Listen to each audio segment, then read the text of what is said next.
So let's make things a little bit more interesting. Let's also make them a little more visually appealing here. Let's actually do an npm, a bower install of Bootstrap. And let's bring our Bootstrap in here so this looks a little bit better. And I'm going to clean this stuff out, everything inside of my controller.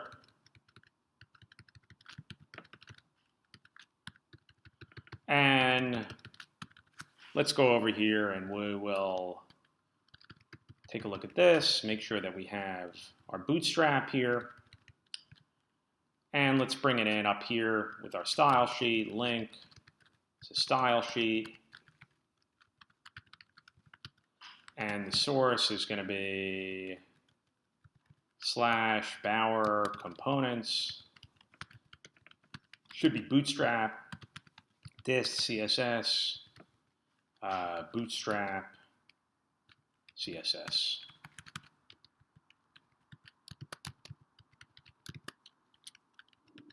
So let's actually get rid of this stuff here. And let's start our server again. And let's reload this guy. Nothing on there. Let's see if it was able to load our style sheet, which it should have been able to. Let's reload.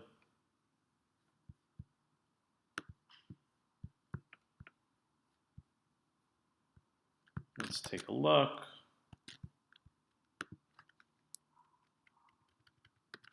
Let's put in some text here. Let's do the proverbial to-do list. Yeah, so it sure looks like my Bootstrap isn't loading. Oh, it's not loading because, let's see. Usually if it wasn't loading, I would see something here. Of course, you aren't a source with a style sheet, you're an href. And so now I know my Bootstrap loaded. I see that sans serif type. Let's put this inside of a container. And so we'll go over here.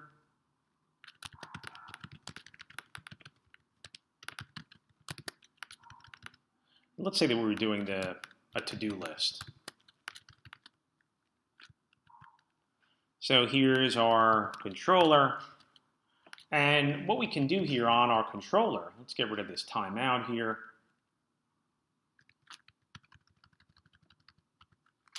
We'll go over here and we will say scope. And let's actually just say items. And we're going to put in 3 items here. And this will be foo, and this will be bar, and this will be baz. And what we have the ability to do, I'm going to put a UL, I'm going to give this a class of list group.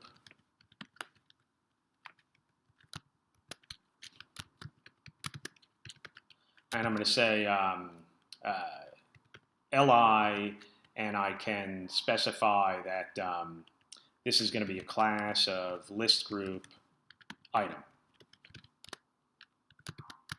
If I just did this here, let's just see if that's just some static data here, static HTML.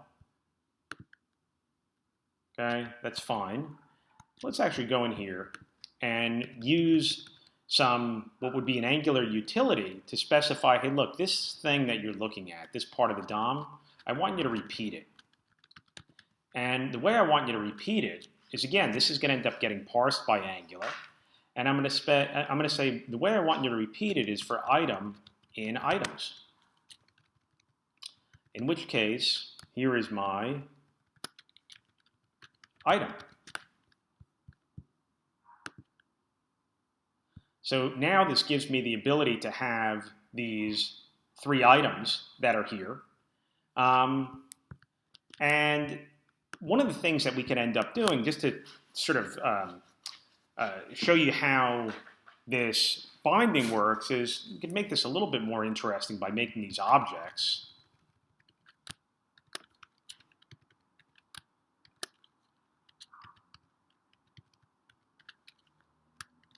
And we'll say, you know, the text, and let's say value.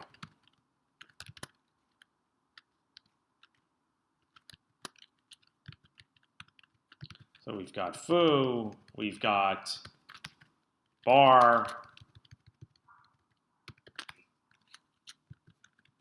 and we've got baz.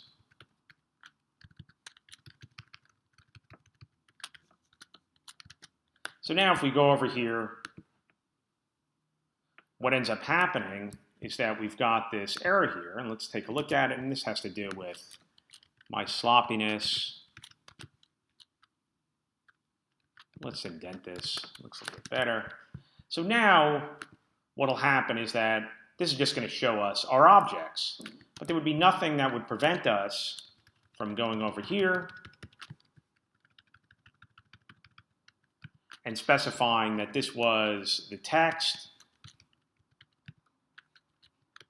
and maybe putting in a span of class badge. I think it's badge default. And we could say item.value. So this should give us these values, which are over here on the right, which is also kind of interesting. So one interesting thing you could do, if we look at how these are looking right now, we've got 3, 4, and 1. If we wanted to actually sort them, Angular has this concept of filters that you could use. So filter is a pipe character. We've actually seen these also in our swig templates as well. And we could say we want to order by, and we're going to order by the value. So here we're ordering by, let's actually get this on one line. Looks a little bit better here. So we're ordering by the value here. And this is going to give us these in ascending order. And if we wanted to, we could get these in descending order. So that's kind of an interesting thing to do. The sort of last thing that I want to do is talk about actually getting some user input here. So if I end up putting a, let's see, I'm going to put an input, give it a class of form control.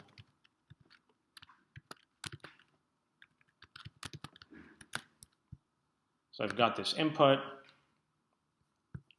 And what I'm going to do here is, if I end up going in here,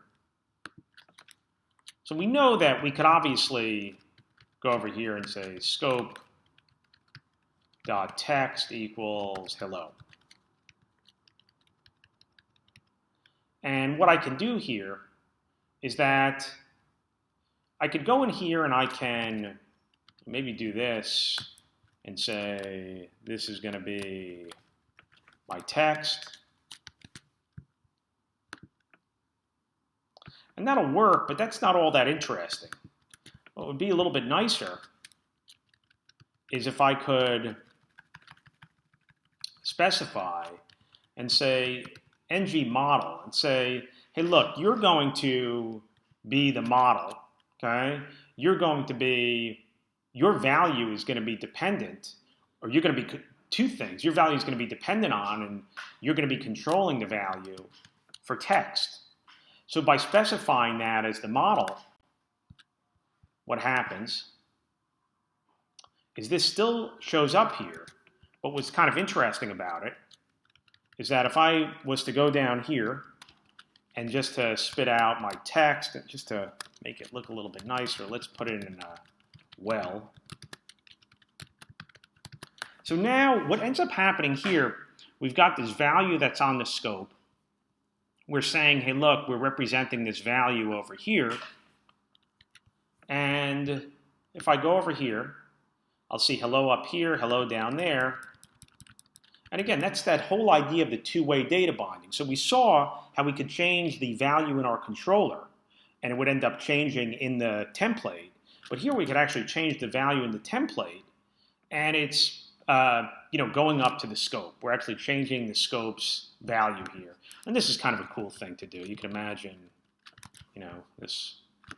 writing this within JavaScript might be a bit of a drag, but you could see that all these things are, these two controls are referencing the same model as is this part of the template, which is over here. The other thing that I want to show you here is that, let's say we didn't have anything on the scope.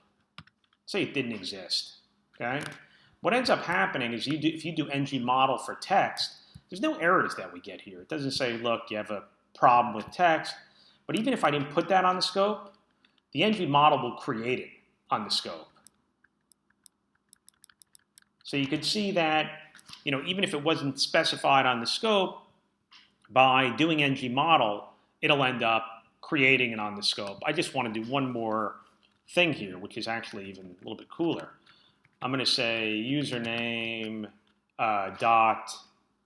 let's say I'm going to say user.username and user.password. And I'm going to go down here and say user. So what ends up happening is that the second that I start to type in here, my user has a username and my user has a password as well. So it's not like anything breaks here. Again, there would be nothing, absolutely nothing wrong with going over here and saying, scope.user equals username, string, password, string. The only difference here is that if it was created, you would see empty values down here. You still would end up getting the same result. So the sort of big takeaway there is that you have the ability to dynamically create even not just plain old strings, but these complex values by putting an ng model. And again, these are usually going to, the ng models are usually going to end up getting used with input fields, where the user can end up changing the values. And going back to this, we can see how that changes. So let's actually just go through the rest of these slides here that we have. And again, I'll make a copy of this as well. So one of the things that we were looking at here, really some directives. We could call them template utilities if we want to, but this whole idea that we can have these values, and again, there's an assumption here, and you can have controllers that are nested inside of other controllers, that are nested inside of an application. But here, if you were playing private eye and you saw this code, one thing that should pop out at you is that somewhere on some scope here, menu items is being set, probably end up being set on the navigation controller. So again, you have these different pieces that are here. You've got this one control, you've got this nested control, you've got another nested control, and here we're using our repeater to end up showing these items. So that's really going to wrap it up for this. Again, our sort of takeaways that you have an understanding how to create an Angular application. Again, just think Angular module. Once you have that module, you have the ability to create controllers. You can use your controllers in your Angular application or on your HTML page. And it gives you the ability to do templating by putting variables in there, and those variables are going to reflect what is ever on the scope. I mean, you could just put static data in there as well, but that's not going to probably be all that interesting. You're not going to see things changing. So that wraps things up, and we can end up going into the workshop.